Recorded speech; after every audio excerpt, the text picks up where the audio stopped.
Well, folks, welcome to one more edition of Politics and Random. Egberto Willis, your host. Thank you so kindly for being part of the show. We are going to have a great show for you today. Where is everybody? ¿Dónde están todos mis amigos? Apparently, we are not. Let's make sure that we're streaming because there are a whole lot of people missing. Normally, we have the crowd in by now, but what's going on? Anyway, folks, welcome to Politics Done Right. Paul Fleming is in the house. Melanie Keelan from Barcelona, Spain is in the house. AVQ in the house. Michael Rudnan. How is everybody doing today? As I continue to cue our program up, please remember, folks, that today is an interesting day because guess what has happened? The DA in New York has filed suit against the charlatan in Congress. What's his name?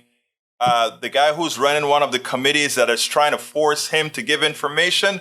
Well, guess what? It seems like he's, it seems like this DA is not going to be one to be messed with. So as it turns out, the DA is fighting back. It is great to see when you actually have Democrats, progressives fighting back, isn't it? Isn't it great when we have these folks fighting back? And that is exactly what we have right now occurring, folks. Anyhow, let's see where people are starting to show up. Para ver, Paul Fleming. Well, we're still kind of skimpy. I'm just trying to make sure that before I really get started with the program, before I really get started talking, that all our bars are in, that all our emails are out.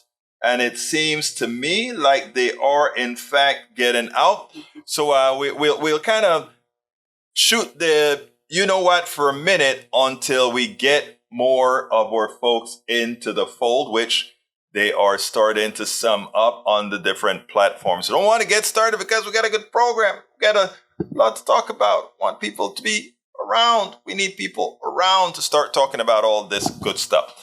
Anyhow, folks, I did 3 important videos that I'm installing right now that I think you guys are going to like. For those of you that are on podcast, I think you're going to really enjoy listening to Michael Steele, what he had to say about some uppity kind of folk. I think you're going to like what the Democratic congressman, the sole Democratic congressperson from Louisville, the Louisville, Kentucky area, one and only one Democrat in that 7 or 8 person, I think it's an 8-person delegation. And how did they attain that?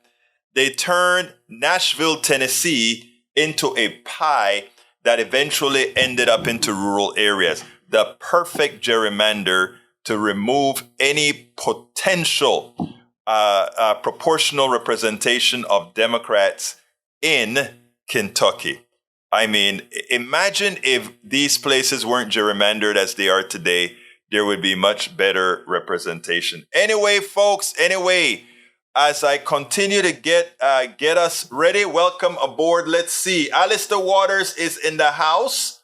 We're slowly picking up now. The people are slowly marching in. I don't know what took it so long. I don't know if the title of my show created some sort of a throttling, but we are down to about 80% of what would be here by now. So I hope the emails go out in time. Anyway, Michael Rudnan says, Egberto, got 3 minutes. Greg Popovich, San Antonio Spurs coach, had some words about gun control and Republican inaction following the mass killing. I sure do. And I think I would, you know what, Rudnan, I am going to start with that as people start to show up because I saw that and I was so darn impressed with what Popovich has to say. But, Popovich has been saying stuff like this for a very long time. He doesn't take any bull. He's out there and he will just come out and talk. So let's go ahead and play that one for you guys, what Popovich had to say. Let me blow this up a bit so that you guys can actually see him. Okay, let's go, Popovich. Let's hear you.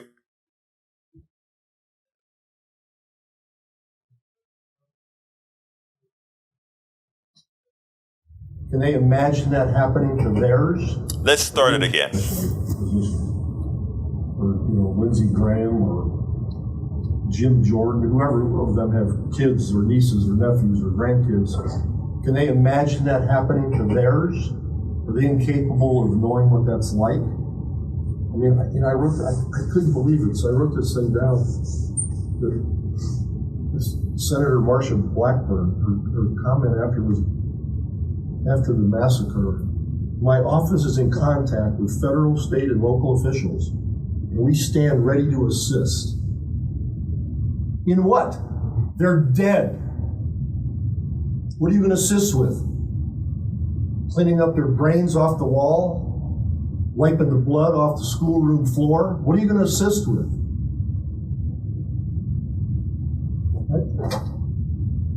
And then there's Governor Lee. I'm sorry to go on and on, but Bill Lee. I'm closely monitoring the tragic situation. Please join us in prayer. What are you monitoring? They're dead. Children. They're dead.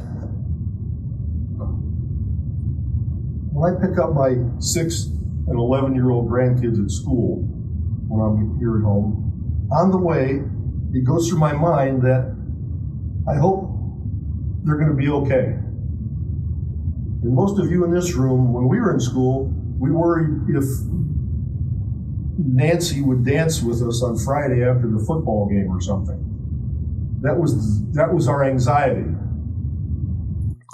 Imagine that was our anxiety, what we were going to do. And now it's so much different. Here's the second one that Rodnin is asking us to play. I hope this one is different. Let's see what it says. Amendment, the freedom. It's a myth. It's a joke.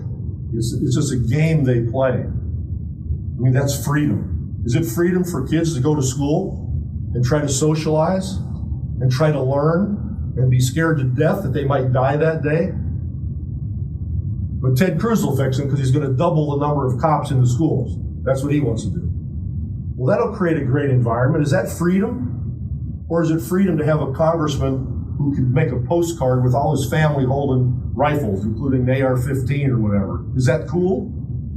Is that like street cred for a Republican? That's freedom? That's more important than protecting the kids? I don't get it.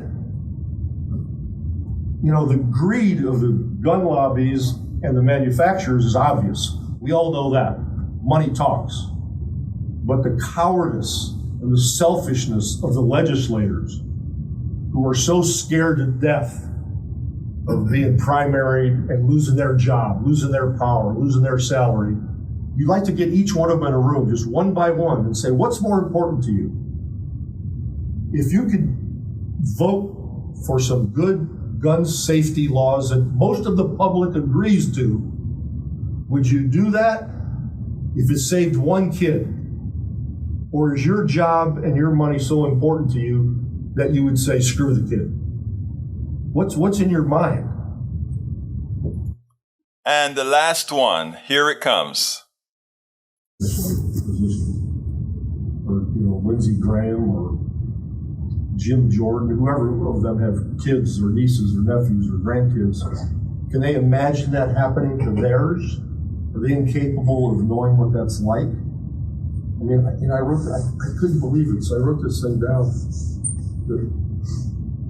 Senator Marsha Blackburn, her comment after the massacre, my office is in contact with federal, state, and local officials, and we stand ready to assist. In what? Actually, this one was the first one we played. I think you gave me a duplicate, Radin. That was a duplicate from the other one, and I'm looking at the codes right now, and it is in fact a duplicate.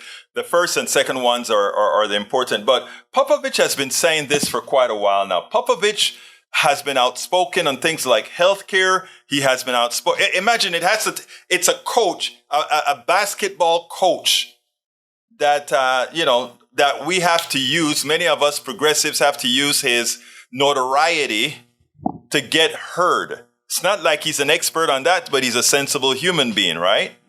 All right, okay. Welcome aboard to the show. Let's see who else we got on. Yvette Avery Arid, welcome to Politics Done Right. Thank you for being here. We are kind of on a slow start today.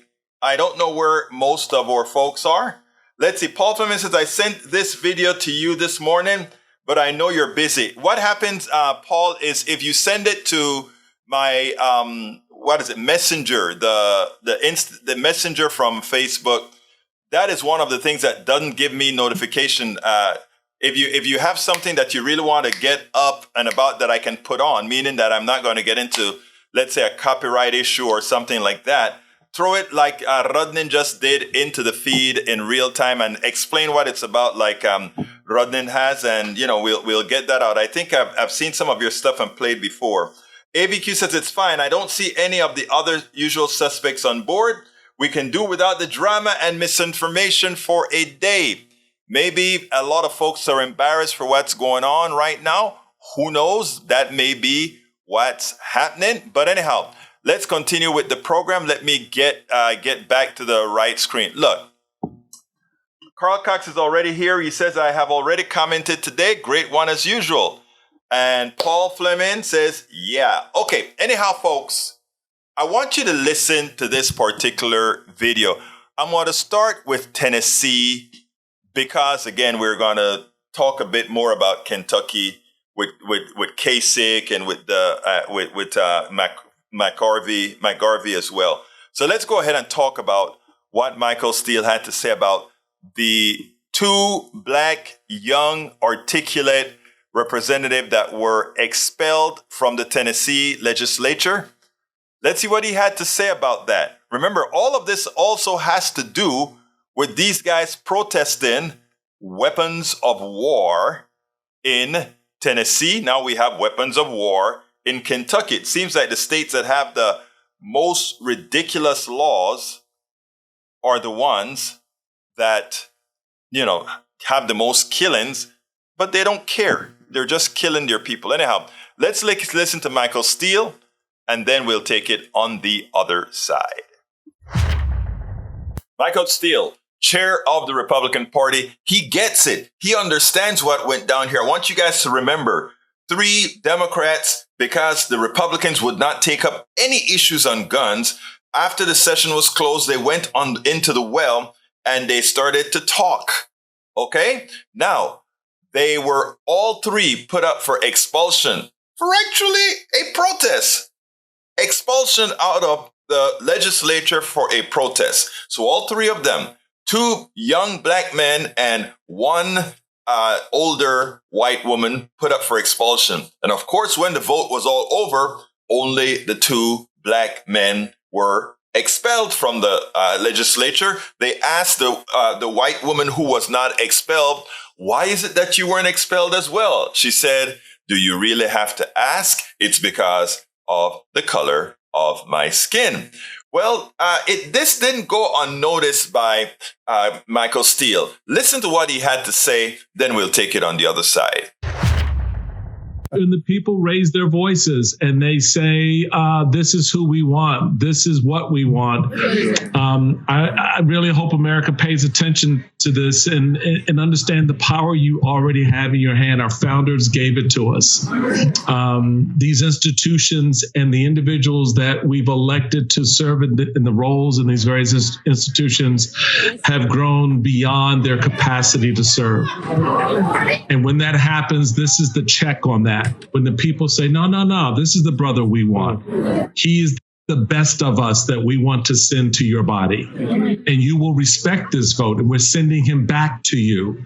And that's a powerful moment for Justin. And it will be a powerful moment for Representative Pearson when his community does this. As we move beyond this moment, we have to appreciate what the Republicans did in the first instance, but also understood why they did it. This was their way of saying, you can't get bigger than we want you to be.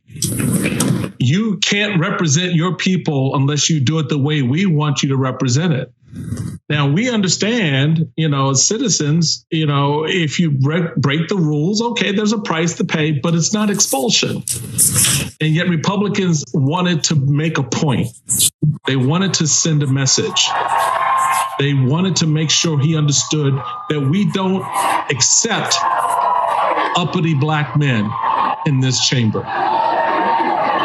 You need to understand your place in the role. We get to decide your behavior, whether it's outside or inside the bounds.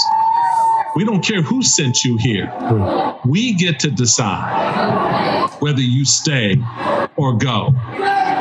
And I find it interesting now that, the Speaker of the House is making it very clear, Nicole, no. He can come back now if he plays by the rules. He gets to stay. We hope you learned your lesson. And that's the message. And what this community just said is, no, you don't understand. This is the lesson you need to learn. We, the people, still have the power.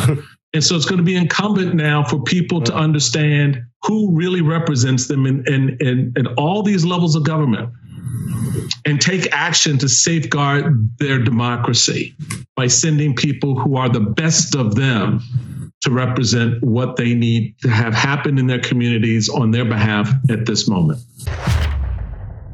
Michael Steele nailed it. Even in the Speaker's defeat, as these two young men, one already approved to be sent right back into that legislature, and one who will be sent in a couple days thereafter back to the legislature. Even in his dissent, his comment is, yes, they can come back in as long as they behave. So what, if they did the same thing again, will you expel them again? I hope they do the same thing again. Because the truth of the matter is, this is a representative democracy, and Justin Jones and Justin Pearson are there to represent their people. And the decorum that they talk about in the legislature should not be a subjective decorum, meaning it applies to some, but not to all. Michael Steele nailed it. Of course, Michael Steele nailed it in this one. I mean, he's been nailing quite a bit. Actually, Pearson is not back yet. Pearson will not be back until tomorrow after they go ahead. I think that his district will meet tomorrow to reinstate him. And they cannot, John Cotter, how are you doing, my brother? They cannot be expelled for the same thing next time. They will have to find something else.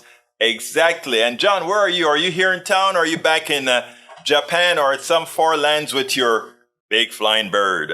Anyway, let's see what else we got here. Paul Fleming says, we're just to injustice, and we know how to fight to the death of necessary for justice. The world today don't care about the color of skin. We just want to live in peace, for all to be safe from harm, which is absolutely true. Always remember what I said. The only things that we did based on race was to create dissension so that the few, the plutocracy, can flourish. This has nothing to do with us as individuals, as people.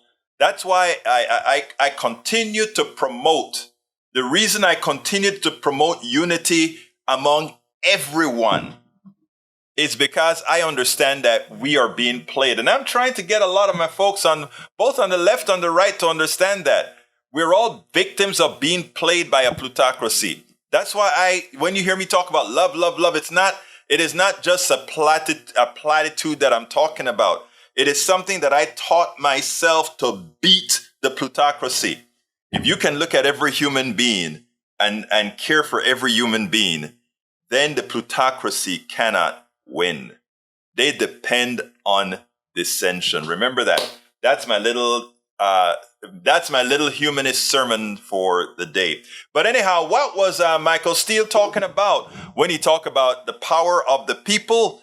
I kind of cut it up. I did two cuts. One, the 5-minute cut, and the 1-minute cut. I'm going to play the 5-minute cut here, just on the 5-minute actually, because I wanted you guys to feel the excitement in the room, to see the power of the people in the room that put Justin Jones back into power. I thought this was beautiful. As I watched it, I said, I got to cut it in a manner that really shows the power of the people. Tell me if I attained that. I think I did. Check it out.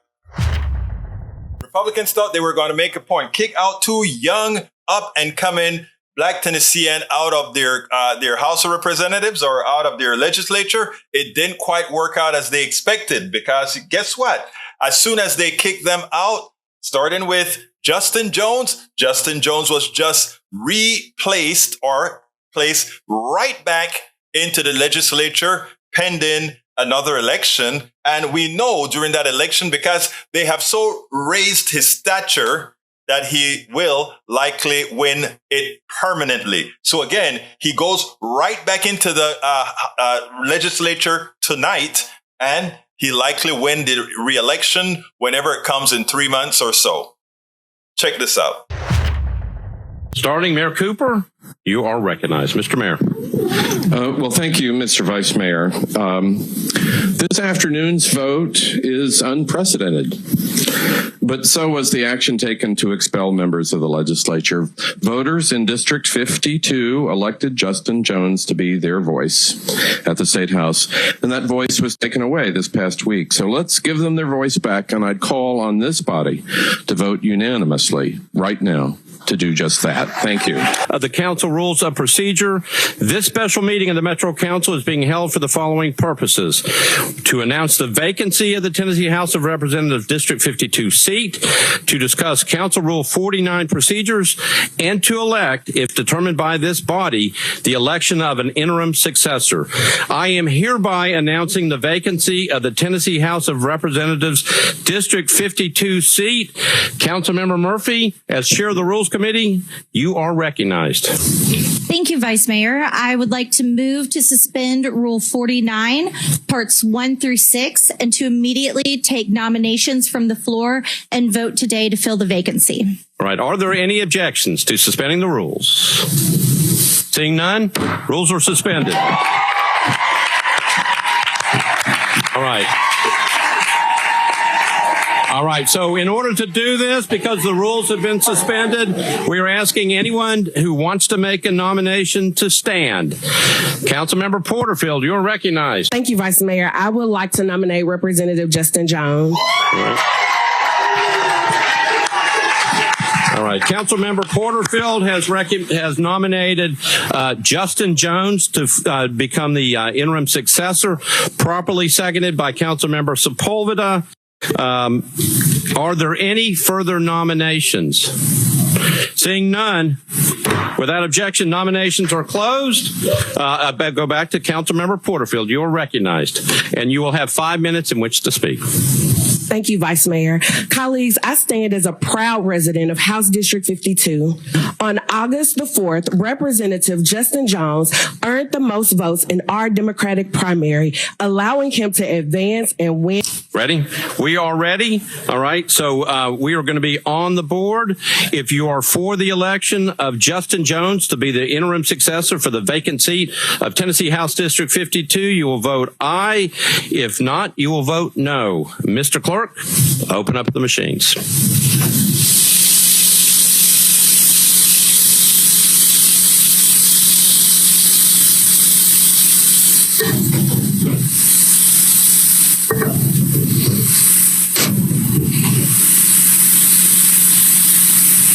Votes are in. Mr. Clerk, close the machines. Take the vote. Ayes 36, no zeros, no abstentions.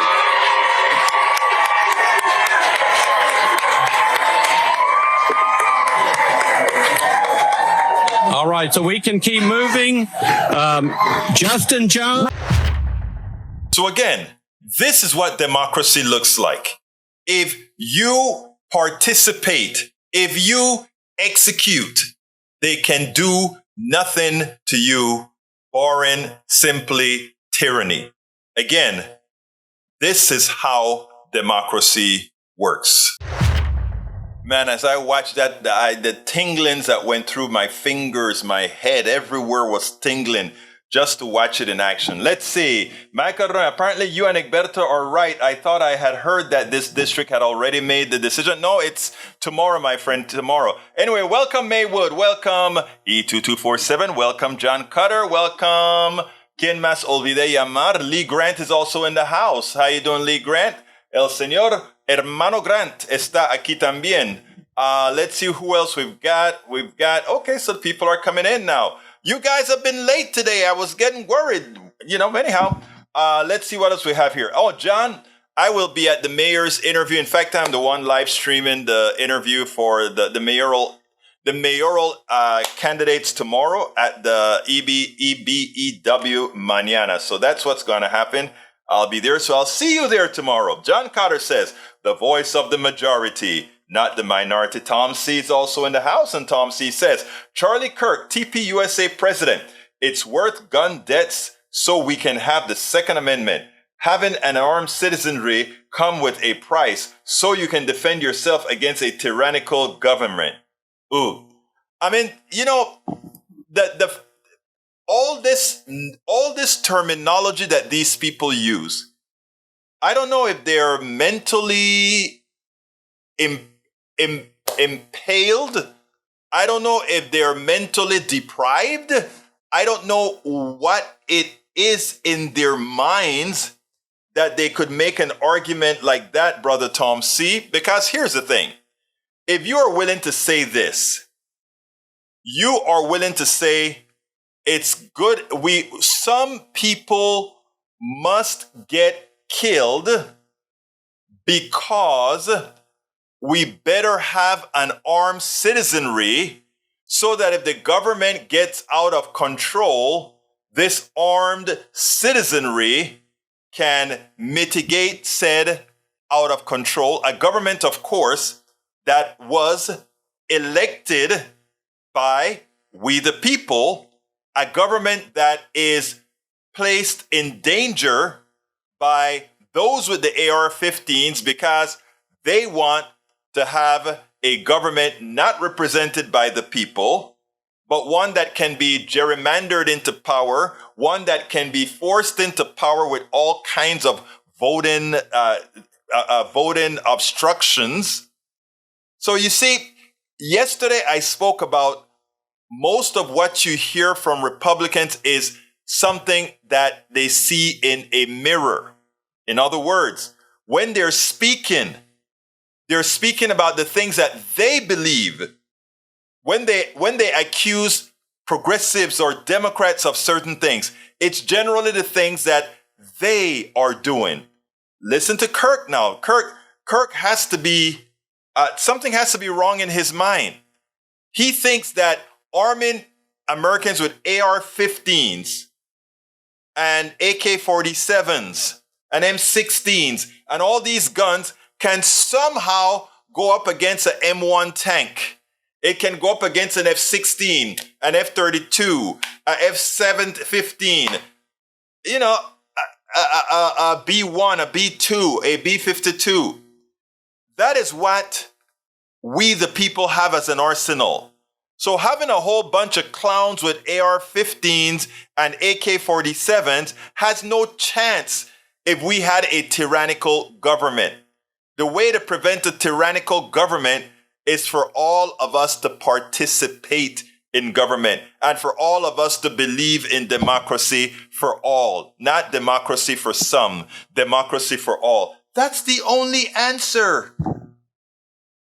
It's amazing the arguments that these people use, and it's amazing that too many have a tendency to believe it. Tom C., I want to read that again because it is simply ridiculously, and it shows if I don't think he believes what he's writing, because if he believes what he's writing, a second grader could pretty much say, I'm sorry, I don't think an AK-47 or AR-15 can work against a M1 or against a missile, a Sidewinder missile, or I don't think it can work against all these things. So unless we start arming ourselves with tactical nuclear weapons, start arming ourselves with torpedoes, start arming ourselves with all these kinds of big, huge weapons that we likely could not afford, what's the point? Right? So when he says it's worth gun debts so we can have the Second Amendment, having an armed citizenry comes with a price so you can defend yourself against a tyrannical government. You have no defense against a tyrannical government. You have to prevent a government from becoming tyrannical. Now listen to what Lee Grant says. Egberto, one of the lessons of Vietnam is that a small, lightly armed force can defeat the military of a superpower. Stay strapped. No, that's not what it proved at all. The United States had no intentions of winning the Vietnam War as they did winning the Second World War. Let's get some logic in here. The United States wanted to defeat Japan. They wanted Japan simply defeated so that it would not be an inherent danger to the United States or to the Western powers that would come up. And what did they do? They annihilated not only the Japanese military, but the Japanese people. They dropped two nuclear bombs in Nagasaki and Hiroshima. Okay, that's what they did. When they really wanted to act, they did. So my dear brother Lee Grant, using Vietnam as an example is a poor example. It wasn't the little arms that saved Vietnam. It was that we decided we didn't want to annihilate Vietnam because the rest of the world didn't want that, and it would make things complicated. But those lightly armed Vietnamese weren't our issues. In fact, many would have liked the Vietnam War to just go on forever, like they wanted the Afghanistan war to go on forever. Why? Because it funds the defense industrial complex with a whole lot of money. While our poor American brothers and sisters go to Afghanistan, go to Vietnam to die, the defense industrial complex gets flushed with our tax dollars. Understand how war works. So when Daniel says, okay, we lost Afghanistan with tanks and planes against cave dwellers with AK-47s, should we talk about the Viet Cong? No, you're wrong again. If we wanted to win the war in Afghanistan, if we wanted to win the war in Vietnam, we could have. But what we would have taken to win the war, we had no interest in doing so. Okay, let's understand that. And bridge MCPs, like the British government, stayed in Northern Ireland. Okay, all right. Doesn't matter how many little arms and stuff they had. The government had tanks. Northern Ireland could never get their independence from Great Britain, right? I mean, all the evidence is out there. Again, it just takes one other level of indirection to think. Just one other level of indirection, not just taking what the right take tells you at face value, which is what too many of my brothers and sisters on the right do. They don't do any deep thinking. They just do what's told to them superficially, and they articulate that. They just regurgitate that stuff. That is the danger of the right-wing machine. How they just choose people who do so little. Bridge MCP is in the house. She says she's just popped in to say, hey, I just said, I think we missed it for a couple of days, so I had to drop a text to make sure you're all right, make sure our peeps are doing just fine. E2247 says, War Made Easy, How Presidents and Pundits Keep Spinning Us to Death, 2007, anti-war documentary, no paywall and full film. Oh, that sounds like an interesting film, E2247. You should put that in the place where Paul Fleming put all my messages, a direct message to me. Breach says, when was the last time the U.S. had a war on their own soil? Thank you, Breach. Exactly. Exactamundo. Okay. I want to move to Kentucky. And I want to talk about how... Let me see which one of these I'm going to play first. The Democrat, his name is Morgan McGarvey, had a lot to say. And I was proud of this guy as a progressive, as a Democrat, that he was not scared to go political a day after what has occurred, because I think it's important. I think now is the time that we ought to show what this brother had to say. Listen to this brother.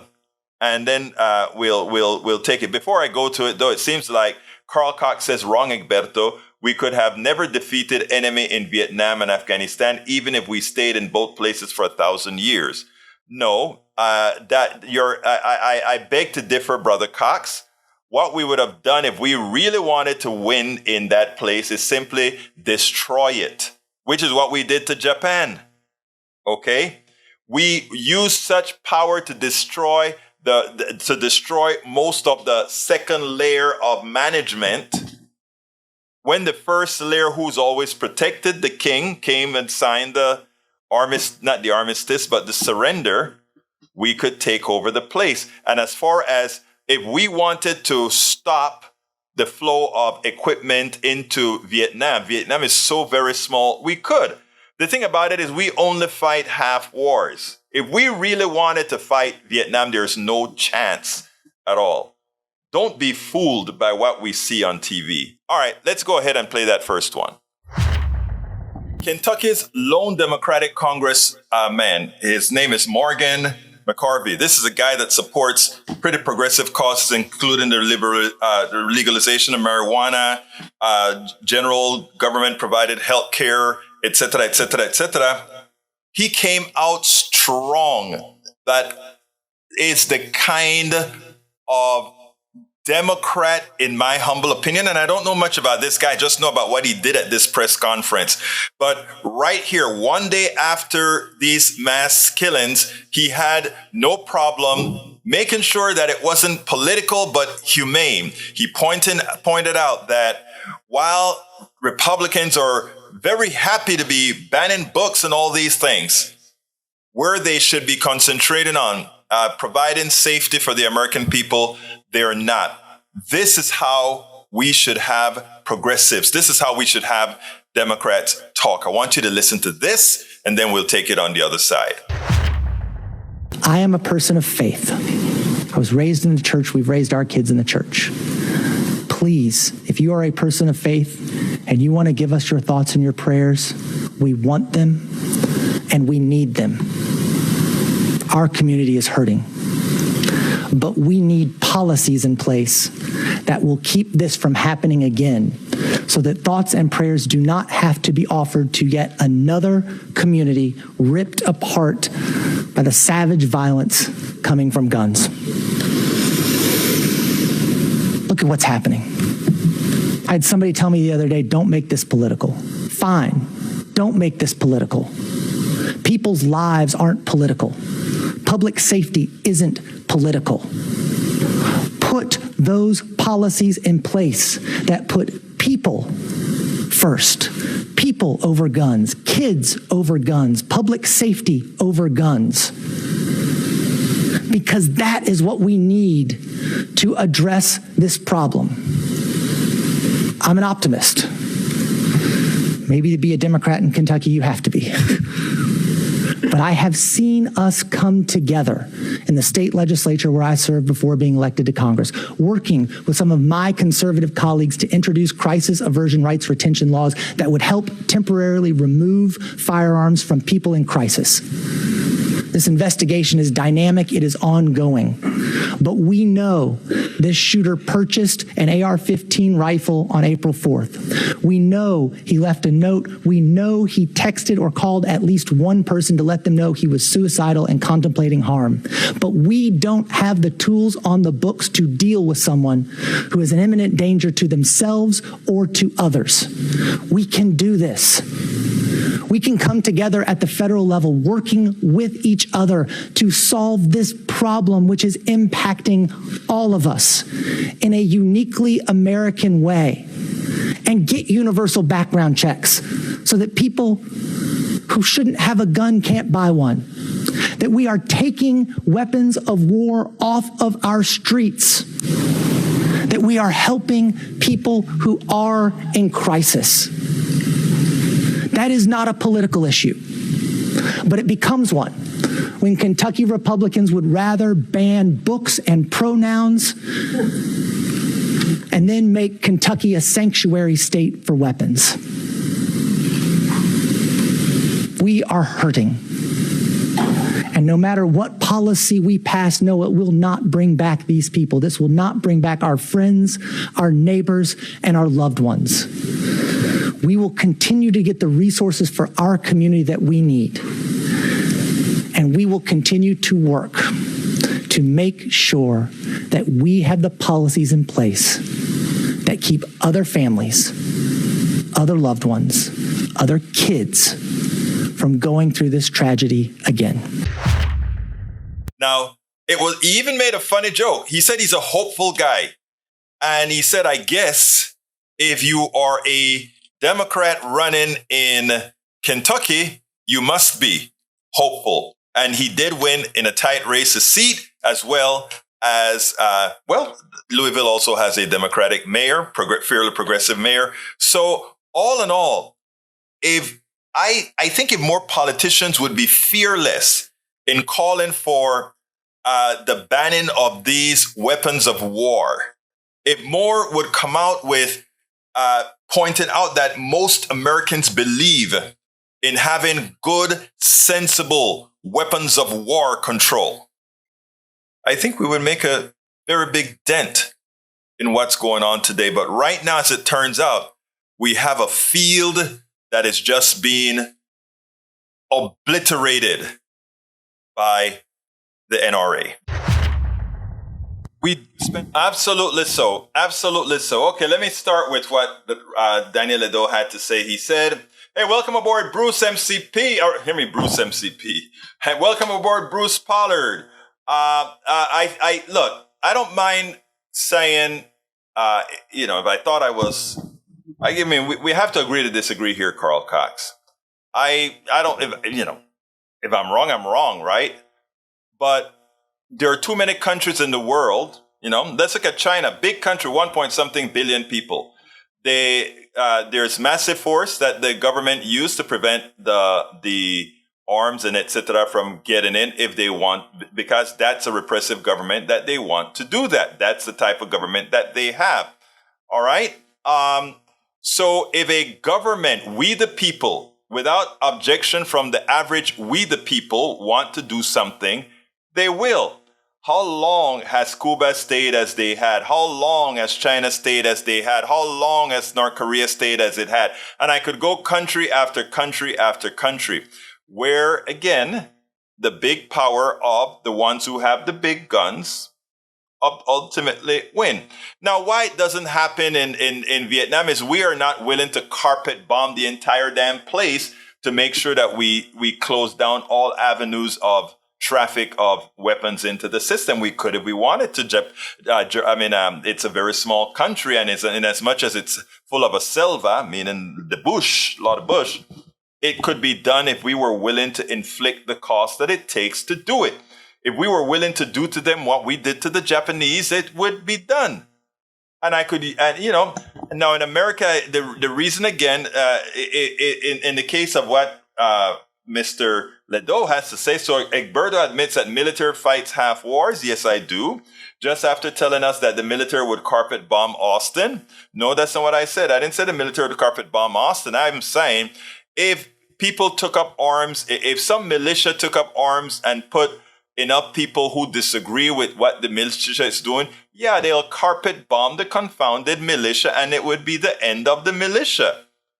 I mean, we the people have the weapons to do it. I'm sorry, it's impractical for one to believe a bunch of ill-equipped yahoos with AR-15s and AK-47 are going to march down with all the military gear that they like to play around with in the jungles of Indiana and Michigan and all of that, and they're somehow going to make a difference.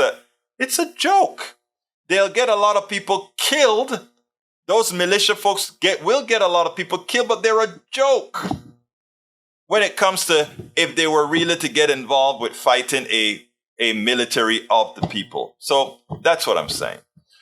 Michael Rodin says there are four things we can do about sensible gun control. Universal background checks to prevent new gun sales getting in the hands of terrorists, felons, and wife beaters. Red flag laws to remove guns when there is cause. And 3, assault weapon bans, which were widely effective at lowering mass shooting. They actually lowered it by more than 25%.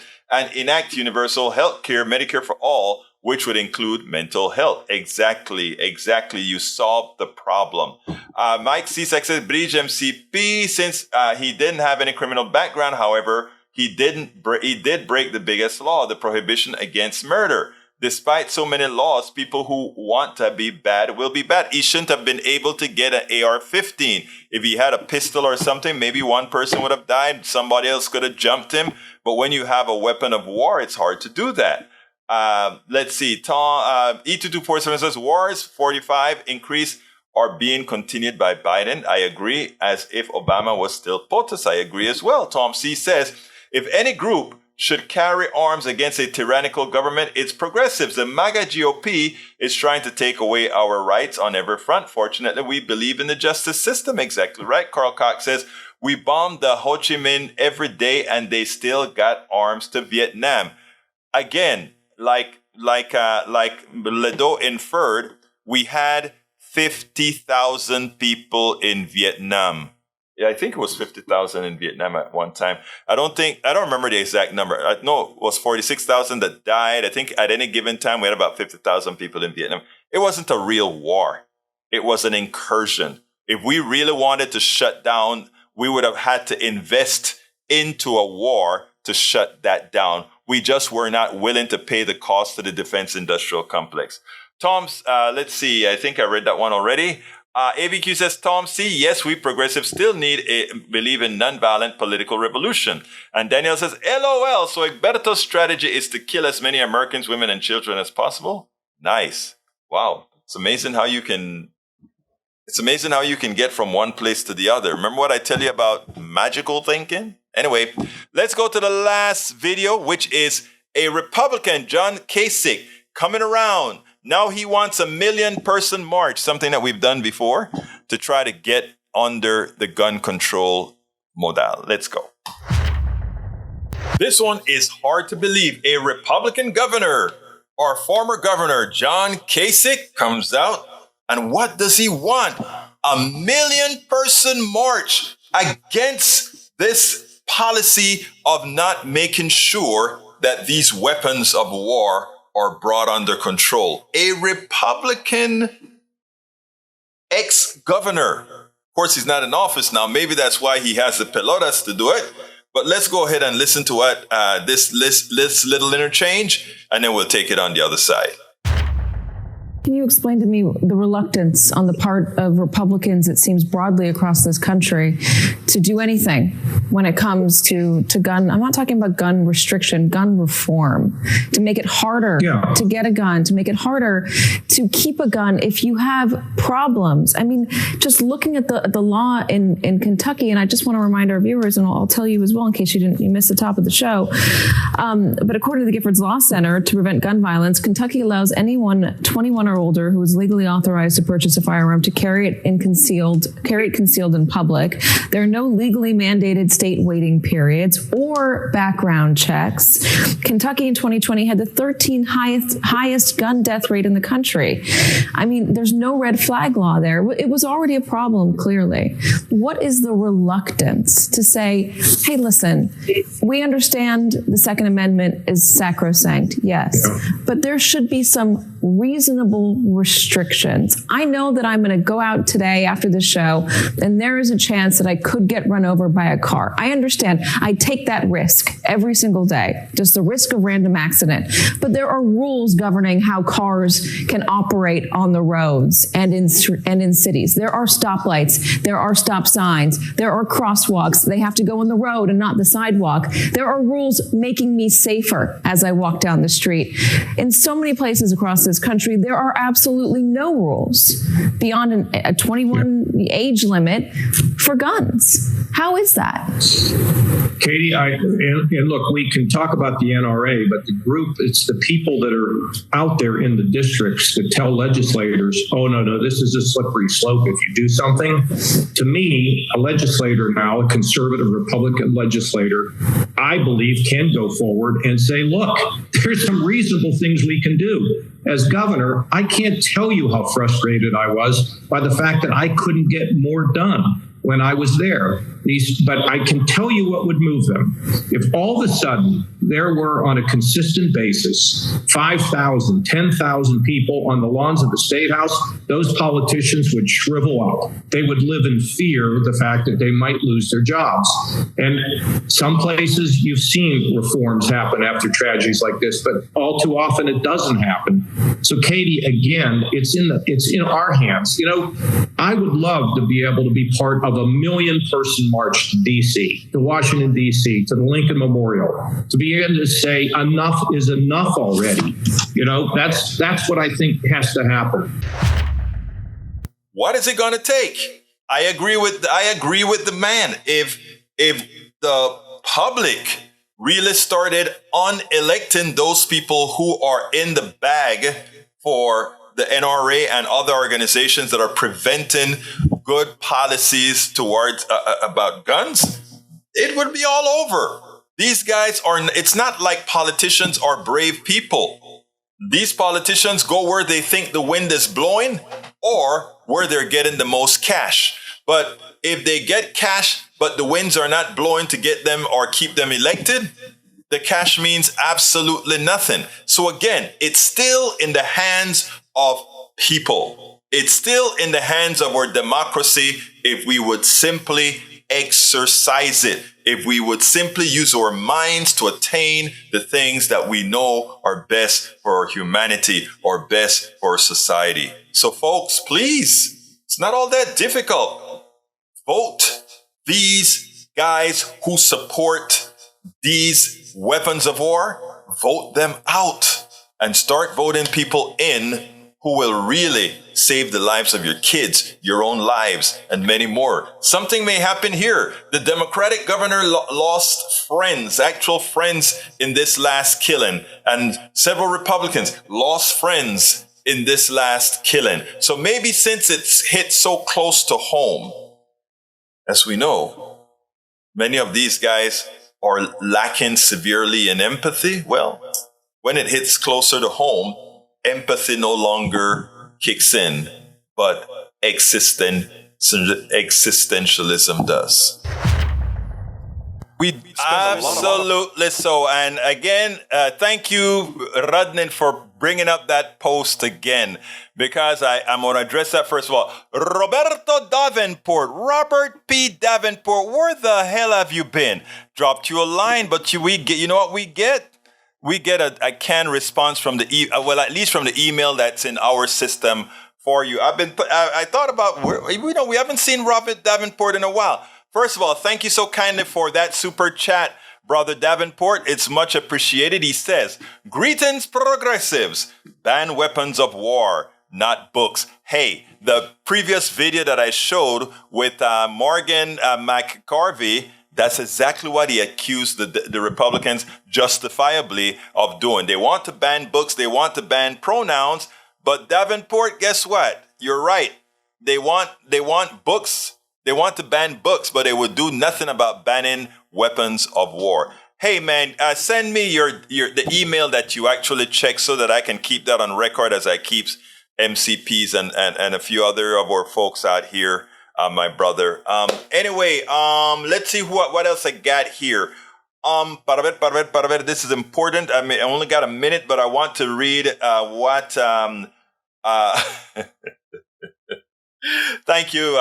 Guns don't kill people like cars don't kill people, like drinking alcohol don't keep people while driving. Okay, I get it. You get it, Paul. AVQ says, Paul, laws against DUIs exist, as do laws losing car if you're arrested for DUIs. Exactly. Bruce Pollard said Kasich would have been president. You know how you know Kasich could have been president? You know who was one of Kasich's good friends he's appointed to do certain things? Bernie Sanders' own Nina Turner. Remember how Nina Turner was one of Bernie Sanders' political assistants, political managers, or political directors? And he actually got along with Nina Turner, who was once a senator in the state legislature in Ohio.